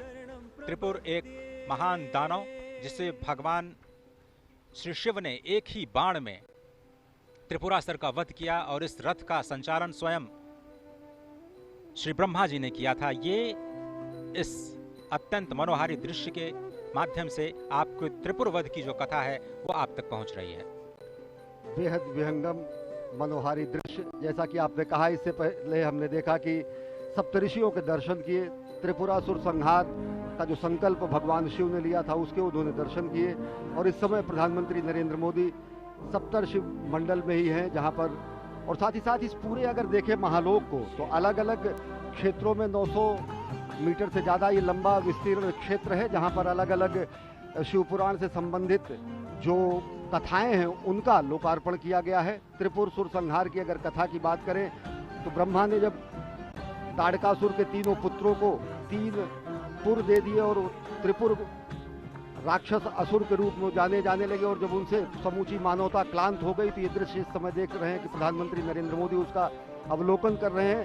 तो उसे मोक्ष प्रदान करने के लिए एक विशेष रथ के रूप में और विशेष अस्त्र के रूप में त्रिपुरासुर संहार करने के लिए भगवान शिव ने अवतार लिया, जिसमें उनके रथ के रूप में, सारथी के रूप में स्वयं ब्रह्मा थे, सूर्य और चंद्र जिसके पहिए थे, मेरु पर्वत उनकी धनुष थी, सर्पराज वासुकी उनकी प्रत्यंचा थे, अग्नि वायु विष्णुदेव और यमदेव उनके बाण थे, और सबसे बड़ी बात, इस दुष्कर और दुसाध्य कार्य के लिए भगवान शिव ने उज्जैन का ही चयन किया। इस समय प्रधानमंत्री नरेंद्र मोदी महाकाल के लोक का वो दृश्य देख रहे हैं, और इस समय पहुंचे हैं नवग्रह में। नवग्रह में प्रधानमंत्री नरेंद्र मोदी इस समय देख रहे हैं। भारतीय अगर गणना परंपरा, पंचांग परंपरा की अगर बात करें तो भारत में 9 ग्रह माने गए हैं। हमारी सनातन संस्कृति में ये 9 ग्रह हैं: सूर्य, चंद्र, मंगल, बुध, गुरु, शुक्र, शनि, राहु और केतु। कालांतर में जो विज्ञान ने भी 9 ग्रह माने, उनमें चंद्रमा उपग्रह के रूप में रहा और सूर्य तारा के रूप में रहा, लेकिन नवग्रह के रूप में हमारी जो सनातन संस्कृति की जो गणनाएं रही उसका भी यहाँ पर बहुत शानदार वर्णन और विवेचन किया गया। और ये जो आप नयनाभिराम अप्रतिम दृश्य देख रहे हैं अजय, देखें तो किस तरीके से रक्षा सूत्र में बना हुआ भगवान शिव का ये शिवलिंग यहाँ पर रखा गया है, और निश्चित तौर से इसके पीछे की जो अवधारणा होगी कि एकता के सूत्र में हम समूचे देश को बांधें। धर्म धर्मांतर मत मतांतर को किनारे रखते हुए एक रक्षा सूत्र के रूप में यहाँ पर उपस्थित भगवान शिव का ये महालिंग ये बताता है कि किस तरीके से हम राष्ट्र की एकता के लिए, राष्ट्र को एकता के सूत्र में बांधने के लिए हम तत्पर हैं। क्योंकि ये पूरा का पूरा जिस शिवलिंग का लोकार्पण करते समय प्रधानमंत्री नरेंद्र मोदी ने विश्वार्पण लोकार्पण किया, वो रक्षा सूत्र से बना हुआ है। और रक्षा सूत्र से बनने का अर्थ यही है कि हम एकता के सूत्र में बंधें, क्योंकि अलग अलग तंतु जब एक हो जाते हैं तो रक्षा बनती है, और वो रक्षा सूत्र निश्चित तौर से लोगों की रक्षा के लिए होती है। और साथ ही साथ अगर देखें अजय, तो ये भारत के विश्व के मस्तक पर, विश्व के क्षितिज पर नए भारत के अभ्युदय का सीधा प्रमाण है। पूरी दुनिया देख रही कि किस तरीके से भारत भारतीयता को अपने में समेटे, नित नूतन और चिर पुरातन विरासत के साथ विकास के मंत्र को लेकर प्रधानमंत्री नरेंद्र मोदी नए भारत का अभ्युदय कर रहे हैं, नए भारत का निर्माण कर रहे हैं, नए भारत की संकल्पना को साकार कर रहे हैं। और इस समय प्रधानमंत्री नरेंद्र मोदी इस 900 मीटर से ज़्यादा लंबे महाकाल कॉरिडोर जिसे कहा जाता है, और जिसे कहा जाता है महाकाल का लोक, महाकाल के लोक का महालोकार्पण करने के बाद अब प्रधानमंत्री नरेंद्र मोदी जा रहे हैं इस पूरे विस्तीर्ण क्षेत्र का भ्रमण करने के लिए। और सबसे बड़ी बात अजय, जैसा आपने बताया था कि यहाँ की दरो दीवार पर शिवपुराण से संबंधित एक एक कथाओं का विधिवत चित्रण किया गया है। चाहे वो गंगा अवतरण का दृश्य हो, चाहे वो असुरों के वध का दृश्य हो, चाहे वो भगवान के अलग अलग अवतारों की रूप हो, चाहे वो संदीपनी और भगवान अस्थि का दान करने वाले दधीच के पुत्र को मोक्ष प्रदान करने का दृश्य हो। और जैसा कि अभी हम एक बार फिर देख रहे हैं, ताड़कासुर के वध के बाद त्रिपुरारी जब कहा गया भगवान शंकर को, त्रिपुरारी इसी त्रिपुर असुरों के वध करने के बाद कहा गया, और उसका बेहद विहंगम नैनाभिराम दृश्य यहाँ पर स्थापित किया गया है। भगवान गणेश की मूर्ति, भगवान कार्तिकेय की मूर्ति, माता पार्वती, भगवान शंकर, यानी कि भगवान शंकर का समूचा दरबार और परिवार यहाँ पर स्थापित है महाकाल के इस महाप्रांगण में। अजय, तो ये शिव वाटिका जो इस वक्त आप देख रहे हैं, ये त्रिपुरारी हनन का दृश्य बार बार आपकी स्क्रीन पर। इस वक्त प्रधानमंत्री मोदी अब जो त्रिवेणी मंडपम है उसकी ओर, जो आप दृश्य देख रहे हैं वो त्रिवेणी मंडपम का दृश्य है। और इस वक्त प्रधानमंत्री मोदी का जो काफिला ई कार्ट के जरिए अब महाकालेश्वर पथ की ओर धीरे धीरे बढ़ता हुआ, तो महाकाल लोक का लोकार्पण अब किया जा चुका है। और अब धीरे धीरे जिसे महाकालेश्वर पथ कहा जाता है, जो अब इस प्रथम चरण में जो नंदी द्वार हैं वहां से शुरू होता है, और ये 900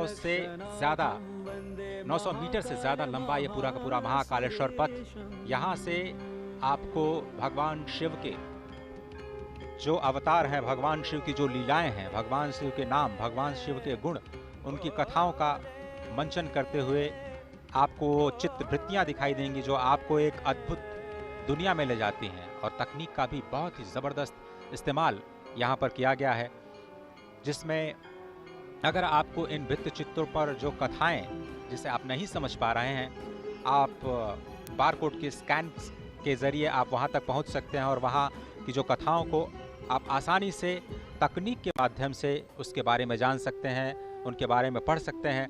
तो तकनीक का इस्तेमाल युवाओं को लुभाने की कोशिश, सभी पर्यटकों को आकर्षित करने की कोशिश महाकालेश्वर पथ। और इस वक्त आप देख रहे हैं कि प्रधानमंत्री मोदी कैसे हर एक चरण के जो हर एक आयाम है उनका अवलोकन करते हुए, और मुख्यमंत्री इस वक्त उनकी मदद करते हुए इस पूरे के पूरे महाकाल लोक के अलग अलग जो आयाम हैं, अलग अलग जो प्रतिष्ठाएं हैं, उनके बारे में बताते हुए। और इस वक्त आप देख रहे हैं कि धीरे धीरे वो महाकालेश्वर पथ की ओर जाते हुए अब यही पथ आपको सीधे महाकाल के मंदिर के मुख्य द्वार तक ले जाएगा, जहां पर आप अपनी पूजा अर्चना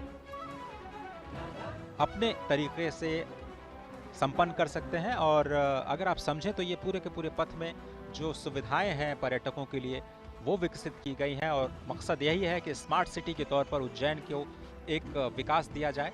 और केवल स्मार्ट सिटी ही नहीं बल्कि सांस्कृतिक शहर के रूप में भी उज्जैन को जाना जाता है। और जिस तरह से सभ्यता, संस्कृति, विज्ञान और तकनीक का एक अद्भुत और अनोखा संगम आपको इस वक्त दिखाई दे रहा है महाकालेश्वर पथ पर, जहां पर पैदल चलने की भी व्यवस्था है और ई कार्ड से भी चलने की भी व्यवस्था है। जिस तरह से जिस पथ से प्रधानमंत्री इस वक्त जा रहे हैं, कल से जनता के लिए खोल दिया जाएगा।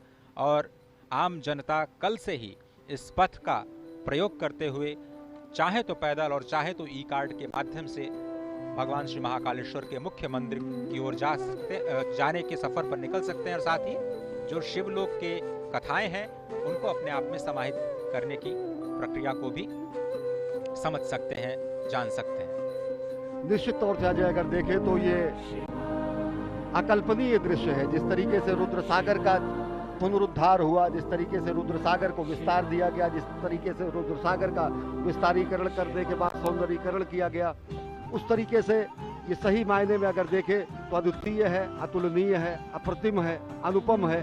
और ये जो छटा आप देख रहे हैं, इस समय देश देशांतर के अनेक मनीषी, महामंडलेश्वर और साथ ही साथ सनातन संस्कृति के ध्वजवाहक यहाँ पर साक्षी बन रहे हैं। महाकाल की इस धरती पर असंख्य देव और साथ ही साथ अन्य लोगों के साथ जो चराचर में व्याप्त है। निश्चित तौर से अगर देखें तो ये सनातन संस्कृति की धर्म ध्वजा का विश्व के पटल पर लहराने जैसा है।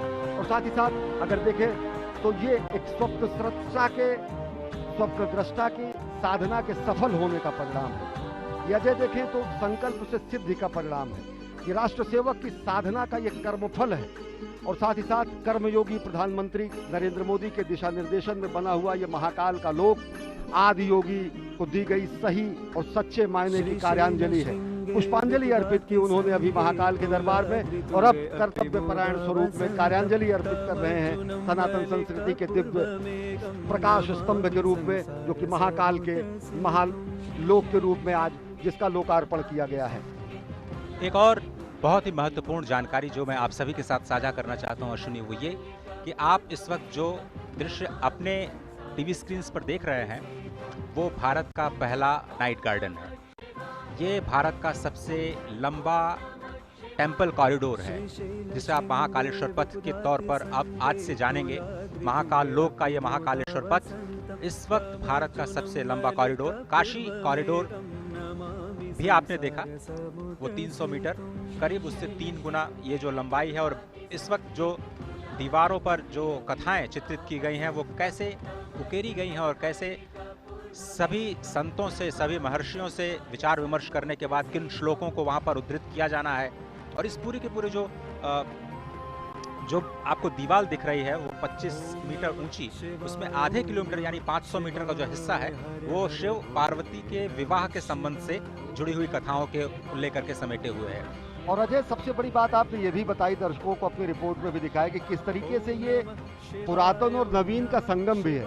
इन सभी भित्ति चित्रों पर उससे संदर्भित एक बारकोड लगाया गया है। उस बारकोड को कोई भी श्रद्धालु, कोई भी दर्शनार्थी आके उसको स्कैन कर सकता है। और अगर जब वो स्कैन करेगा तो सीधे वो वेब संजाल के वेब पेज के उस वेब पेज पर पहुंच जाएगा जो कि जहां पर उससे संदर्भित कथा कही गई है। तो पूरा का पूरा शिवपुराण के पुरातन स्वरूप को नवीनतम रूप में व्याख्यायित करते हुए, और ये 108 स्तंभों की जो ये वलयावली है, जो ये अहोरात्र चलने वाला महायज्ञ जैसा है, जो असंख्य दीपों से सुसज्जित इस समय उज्जैनी है, निश्चित तौर से अगर इसका साक्षी बनने के लिए हम, आप और साथ ही साथ ये समूचे सनातन संस्कृति के लोग धन्य हैं, क्योंकि ये एक तरीके से कायांतरण है। ये महालोक का निर्माण समूचे उज्जैन और उस परिसर का कायांतरण है, रूपांतरण है, जो नयनाभिराम स्वरूप में आप देख रहे हैं। अजय, स्वागत है आप सभी का भारत के पहले नाइट गार्डन में। इस वक्त जो आप तस्वीरें देख रहे हैं श्री महाकाल लोक के नाइट गार्डन में भगवान शिव की लीलाओं पर आधारित ऐसी 190 मूर्तियां स्थापित की जानी हैं। 2 चरणों में ये कार्यक्रम संपन्न होना है। अभी तो सिर्फ पहला चरण पूरा हुआ है। स्मार्ट सिटी परियोजना के तहत उज्जैन को विकसित करने की ये जो योजना है उसके दूसरे चरण का कार्य मार्च 2024 तक पूरा होने की संभावना, उम्मीद जताई जा रही है। जैसा कि अभी आपने सुना, 108 स्तंभ स्थापित किए गए हैं जिसमें भगवान शिव और उनके गढ़ों की विभिन्न मुद्राएं बनी हुई हैं। और आप देखें, स्वयं महाकाल के रूप में जो लोक कलाकार हैं और 750 से ज़्यादा लोक कलाकार देश के अलग अलग हिस्सों से अपने कार्यक्रम का, सांस्कृतिक कार्यक्रम को प्रदर्शित करते हुए इस वक्त आपकी टेलीविजन स्क्रीन पर नजर आ रहे हैं। श्री महाकाल लोक में 18 फीट की 8 प्रतिमाएं हैं जिसमें नटराज, भगवान शिव के पुत्र गणेश और कार्तिकेय, दत्तात्रेय अवतार, पंचमुखी हनुमान, चंद्रशेखर महादेव की कहानी, शिव और सती और समुद्र मंथन जैसे विहंगम दृश्य शामिल हैं। उसके बाद थोड़ी सी उससे कम ऊंची 15 फीट की जो प्रतिमाएं हैं उनकी संख्या 23 है, जिसमें आपको शिव के तांडव नृत्य का एक तरह से अवलोकन करने को मिलेगा। और ये जो आप देख रहे हैं मूर्ति, वो भगवान शिव के विवाह की जो झांकी है वो दिखा रही है। और इसके साथ ही जो मध्य प्रदेश की पारंपरिक लोक कला है, कैसे आप अध्यात्म के जरिए अपने आप को जोड़ पाते हैं, वो इसमें शिव नृत्य और शिव के विवाह के जो प्रसंग हैं उनके माध्यम से भगवान शिव के लोक में आपको ले जाने की तैयारी करता हुआ ये महाकाल का लोक, जिसमें आप शिव नृत्य के साथ साथ 11 रुद्र, उनके महेश्वर अवतार, भगवान शिव के अघोर अवतार, ये आप देखें। विषपान, अमृत मंथन के बाद जो विषपान के दृश्य हैं वो आपको दिखाई दे रहे हैं। साथ ही जो अघोर अवतार के साथ साथ काल भैरव, शरभ भैरव, खंडोबा अवतार और वीरभद्र द्वारा किया गया जो दक्ष वध है, उसकी भी मूर्तियां आपको यहाँ पर स्पष्ट तौर पर दिखाई देंगी। शिव बारात आपने देखा, उसके बाद मणिभद्र अवतार, भगवान श्री गणेश और कार्तिकेय के साथ जो पार्वती, जिसका जिक्र हमारे साथी अश्विनी जी कर रहे थे कि शिव वाटिका का निर्माण किया गया है। तो यहाँ पर 4 वाटिकाएं बनाई गई हैं, जिसका हम आपको लगातार उसके बारे में बताते रहेंगे। और इस महाकाल लोक में 11 फीट की 17 प्रतिमाएं स्थापित की गई हैं, जिसमें प्रवेश द्वार पर आपने देखा भगवान श्री गणेश, उसके बाद अर्धनारीश्वर, अष्ट भैरव, ऋषि भारद्वाज, वशिष्ठ, विश्वामित्र, गौतम, कश्यप, जमदग्नि, जो आपने सप्तर्षि के जो मूर्तियां देखी वो शामिल हैं।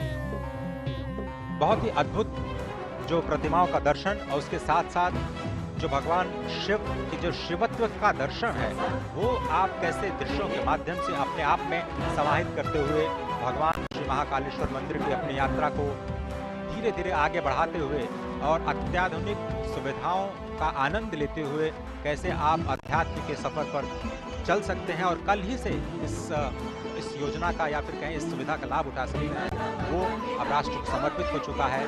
स्वागत है आप सभी का महाकाल लोक में, स्वागत है आप सभी का भारत के पहले नाइट गार्डन। ज्योतिर्मयं चंद्र कलावतम सम भक्ति प्रदानाय कृपावतीर्णं तम सोमनाथं शरणं प्रपद्ये। संकल्पना है सही मायने में यहाँ पर इस समय धरती पर उतर आई है और सब कुछ इस समय शिवोहम के स्वरूप में हो चुका है। न मे द्वेष रागो न मे द्वेष रागो न मे लोभ मोहो मदो नैव मे नैव मात्सर्य भावः न धर्मो न चार्थो न कामो न मोक्षः चिदानंद रूपः शिवोहम। अगर शिव को व्याख्यायित करने की कोशिश की जाती है तो कहा जाता है न वो द्वेष है, न राग है, न लोभ है, न मोह है, न मद है, न मात्सर्य है, न धर्म है, न अर्थ है, न काम है, न मोक्ष है, चिदानंद रूप है। और वह रूप जो सत्य, चित और आनंद को व्याख्यायित करता है, और वह रूप जो सही मायने में आज देखें कि आज रुद्र सागर के तट पर, पुण्य सलिला क्षिप्रा के तट पर, उज्जैन नगरी में इस समय विलक्षण क्षण के हम सहभागी बन रहे हैं। हम देख रहे हैं ये नयनाभिराम दृश्य, किस तरीके से कायांतरण हुआ है, किस तरीके से रूपांतरण हुआ है, किस तरीके से कलेवर बदला हुआ है। और सही मायने में अगर देखें तो अगर एक सशक्त नेतृत्व होता है, स्पष्ट दूरगामी लक्ष्य होता है, अगर दूरदृष्टा का संधान होता है और संकल्प होता है, तो ये प्रमाण है कि किस तरीके से संकल्प की सिद्धि होती है। अजय, प्रधानमंत्री नरेंद्र मोदी के दिशा निर्देशन में ये पूरा का पूरा निर्माण कार्य किया गया है मध्य प्रदेश सरकार द्वारा। आप इस सफर को जारी रखें। सिर्फ मैं एक छोटी सी जानकारी आपके साथ और अपने दर्शकों के साथ साझा करना चाहता हूं। ये जो नाइट गार्डन आप देख रहे हैं, ये अद्भुत इसलिए है क्योंकि ये आत्मनिर्भरता की कहानी है। ऐसा इसलिए क्योंकि इस पूरे प्रांगण में सौर ऊर्जा से संचालित करीब 450 किलोवाट ऊर्जा का उत्पादन होता है और इससे करीब जो 80% विद्युत का उत्पादन या जो उपभोग है, जो इस वक्त आप देख रहे हैं नाइट गार्डन में किया जा रहा है, वो यहीं के प्रांगण में जो सौर ऊर्जा स्थापित की गई है 450 करीब 450 किलोवाट के संयंत्र के द्वारा 80% जो हिस्सा है वहीं से आ रहा है। इसलिए मैं कह रहा हूं कि ये आत्मनिर्भरता की कहानी है और पूरे विश्व तक इस कहानी को ले जाना इसलिए ज़रूरी है क्योंकि भारत सक्षम है वो करने में जिसकी कल्पना आप कर सकते हैं, जिसके बारे में आप सोच सकते हैं। और आप देख रहे हैं मलखम मजे, इसके बारे में बताएं, पूरा का पूरा कितना ये विलुप्त होती है हमारी विरासत थी और जिसको पुनर्जीवित करने का कार्य प्रधानमंत्री नरेंद्र मोदी ने किया। और ये बहुत ही अद्भुत ये माधव न्यास संचालित जो मलखंब की पूरी प्रक्रिया है वो आप इस वक्त देख रहे हैं। और यही इसी संस्थान का जो छात्र हैं, छोटे छोटे छात्र हैं, वो राष्ट्रीय स्तर पर अपनी एक अलग पहचान भी बना चुके हैं। और यहाँ के कई जो छात्र हैं वो स्वर्ण पदक विजेता भी हैं राष्ट्रीय खेलों में, जो मलखंब से संबंधित जो प्रतियोगिताएं होती हैं। तो इसके बगल ही भारत माता का मंदिर है जहाँ पर मलखंब के बच्चों को शिक्षा दीक्षा दी जाती है। उसके बगल में ही आद्य द्वितीय गुरु संघ चालक को संबंधित और उनको लिए समर्पित माधव सेवाश्रम है। और साथ ही साथ ये जो विलक्षण हम देख रहे हैं कि ये जो हमारी कला थी, जो हमारा ये ज्ञान था, जो हमारा ये कर्तव्य था, जो हमारा व्यायाम था, जो कि कहीं लुप्त हो रहा था, उसको जो है पुष्पित पल्लवित संवर्धित और स्थापित करने का प्रयास प्रधानमंत्री नरेंद्र मोदी ने किया। और देख रहे हैं आप भारत माता का मंदिर, जो कि महाकालेश्वर भक्त निवास भी यहाँ पर है और महाकाल के प्रांगण से ही सटा हुआ ये भारत माता का मंदिर है। निश्चित तौर से अगर देखें तो दो ही मंदिर हैं, या तो हरिद्वार में भारत माता का मंदिर है या फिर उज्जैन में भारत माता का मंदिर है। हम उस संस्कृति के हैं अजय, जो हम कहते हैं कि माता पृथ्वी पुत्रो अहम, माता पृथ्वी है और हम उसके पुत्र हैं। हम ऐसे उस सनातन संस्कृति के हैं जो हम कहते हैं कि हम अपनी जन्मभूमि को माँ के सदृश मानते हैं। हम उस संस्कृति के हैं जो ये कहते हैं कि जननी जन्मभूमिश्च स्वर्गादपि गरीयसी। हम उस सनातन संस्कृति और भारत भूमि की पूर्ण भूमि के हैं जो कि ये बताते हैं कि जीवन का क्षण क्षण और शरीर का कण कण राष्ट्र के लिए समर्पित होना चाहिए। और इन्हीं ध्येय वाक्यों को आगे लेते हुए और राष्ट्र निर्माण के प्राण प्रण से जुटे हुए इस राष्ट्र साधक के संकल्पना के साकार होने का आज दिन है, स्वप्न दृष्टा के स्वप्न के साकार होने का दिन है। ये विहंगम दृश्य खुद बताता है कि किस तरीके से पूरा का पूरा इस परिसर का कायांतरण हुआ है, रूपांतरण हुआ है, दिव्य अलौकिक छटा मिली है। अजय, कुमुद सरोवर का दृश्य आप देख रहे हैं। और जिस तरह से हमने पहले कहा कि यहाँ पर जितने भी विद्युत का उत्पादन किया जाता है वो पूरे के पूरे इसी प्रांगण में प्रयोग किया जाता है। ऊर्जा के उत्पादन के लिहाज से 80% आत्मनिर्भरता प्राप्त की जा चुकी है। और बहुत ही समझना इसलिए भी आवश्यक है एक और बात कि सुरक्षा की दृष्टि से भी जो तकनीक का इस्तेमाल इस पूरे प्रांगण में किया गया है वो अभूतपूर्व है। 24 घंटे यहाँ पर विशेष सर्वेलांस कैमरों के जरिए निगरानी की जा रही है, क्योंकि इसमें बहुत बड़ी संख्या में लोग आने वाले हैं।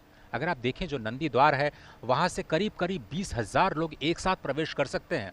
महाकाल के परिसर में अगर हम समझें तो हर घंटे 1 लाख से ज़्यादा लोग महाकालेश्वर के दर्शन कर सकते हैं। इतने लोगों पर निगरानी रख पाना बहुत ही मुश्किल कार्य होता है। और इसीलिए हम कह रहे हैं बार बार कि आर्टिफिशियल इंटेलिजेंस का इस्तेमाल करते हुए एक बहुत ही उन्नत और अत्याधुनिक कमांड एंड कंट्रोल सेंटर बनाया गया है, जिसके ज़रिए जो सर्वेलांस कैमरों की मदद से जो integrated command and control centre है, पूरे परिसर की 24 घंटे निगरानी की जाएगी। और इस परियोजना का जो पूरा उद्देश्य है, इस क्षेत्र में जो भीड़ भाड़ पहले थी उसको कम करना और किस तरह से जो विरासत संरचनाओं का संरक्षण करना, और साथ ही साथ जो इस परियोजना के विस्तार के जरिए यहाँ पर पर्यटन को बढ़ावा देना है, अर्थव्यवस्था को भी बढ़ावा देना है, आत्मनिर्भरता को भी बढ़ावा देना है, समृद्धि को भी हमें दिखाना है, अपने सांस्कृतिक धरोहर को सहेजना भी है। इन सभी कार्यों का जो संगम है वो आपको इस महाकाल के इस नए लोक में इस वक्त भारत के पहले नाइट गार्डन के रूप में, एक विहंगम दृश्य के रूप में, जिसमें इस वक्त आप रुद्र सरोवर के साथ साथ महाराज विक्रमादित्य का टीले के साथ साथ आप देख रहे हैं ये दृश्य, जो आप या फिर कहें कि भारत माता के मंदिर के साथ साथ जो मंदिर का मुख्य शिखर है वो भी आपको बहुत ही आसानी से दिख रहा है। अप्रतिम विहंगम दृश्य, नयनाभिराम दृश्य। और अजय, जैसा आपने बताया कि भारत ने ही प्रधानमंत्री नरेंद्र मोदी के अध्यक्षता में और उनके नेतृत्व में इंटरनेशनल सोलर अलायंस की स्थापना की, और यहाँ इस पूरे परिसर का जो प्रकाश की व्यवस्था की गई है वो सौर ऊर्जा द्वारा संचालित है। ये होता है दूरदृष्टि और ये होता है स्वप्न दृष्टा के स्वप्न का साकार होना। निश्चित तौर से अगर देखें तो भारतीय संस्कृति और भारतीय जो संस्कृति के पुनर्स्थापना का जो संक्रांति काल है, इसको इस रूप में देखा जा सकता है। वास्तव में ये सांस्कृतिक पुनर्जागरण का काल है। हमने वो दौर भी देखा जब भारत भारतीयता के नाम से लोग मुंह छिपाते और मुंह चुराते हुए भी शासन करते हुए लोग दिखे, लेकिन आज गर्व से सबको अपने में एक रक्षा सूत्र के रूप में समेटे हुए भारत भारतीयता का जयगान और जय घोष करते हुए विश्व के पटल पर एक नए भारत का अभ्युदय हो रहा है, और वो प्रधानमंत्री नरेंद्र मोदी के सबल सशक्त नेतृत्व में हो रहा है। निश्चित तौर से दुनिया देख रही है भारत के नए शक्तिबोध को, दुनिया आज देख रही है भारत के नए सौंदर्य बोध को, दुनिया देख रही है आज भारत के नए अभ्युदय को। और निश्चित तौर से अगर देखें तो भारत भारतीयता को भारत भारतीयता को किसी धर्म विशेष के रूप में नहीं व्याख्यायित किया जा सकता है, भारत भारतीयता को किसी एक रूप में नहीं व्याख्यायित किया जा सकता है। स्पष्ट तरीके से कहा गया है, उत्तरे हिमालयश्च दक्षिणे, जो उत्तर में हिमालय है और साथ ही साथ दक्षिण में जो हमारी स्थिति है महासागर के दक्षिण में और हिमालय के उत्तर में जो समूची धरा है वो धरा भारत और भारतीयों की धरा है। ये महाघोष हमने ईसा पूर्व शताब्दियों पहले अपने पुराणों और वेदों में इसका उद्घोष किया। निश्चित तौर से अगर देखें तो आज नैनाभिराम छटा देखकर विश्व गदगद होगा, सनातन संस्कृति भारत भारतीयता आज आह्लादित होगी और निश्चित तौर से भारत के नए अभ्युदय का दिन है।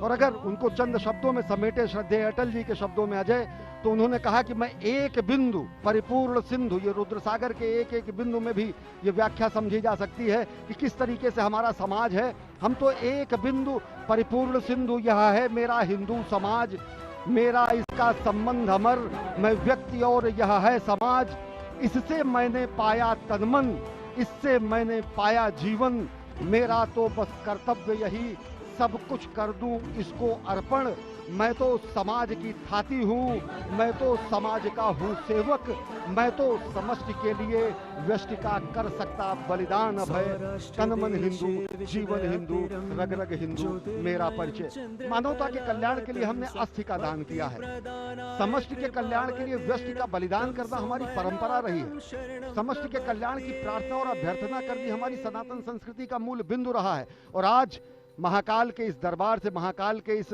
महालोक के लोकार्पण और विश्वार्पण के बाद दुनिया देख रही है कि किस तरीके से भारत और भारतीयता विश्व पटल पर नए स्वरूप में अभ्युदय हो रहा है, उसका नए नेतृत्व, सबल सशक्त नेतृत्व में भारत और भारतीयता जगत गुरु बनने की तरफ अग्रसर है। अजय, सीधा प्रसारण आप उज्जैन से देख रहे थे। इस दृश्य को क्या कहा जाए, नयनाभिराम दृश्य, और पूरा ब्यौरा सुना रहे थे हमारे दो सहयोगी अजय मिश्र और अश्विनी मिश्र। और अब से कुछ ही देर पहले प्रधानमंत्री नरेंद्र मोदी ने जो उज्जैनी नगरी है वहां पर महाकाल लोक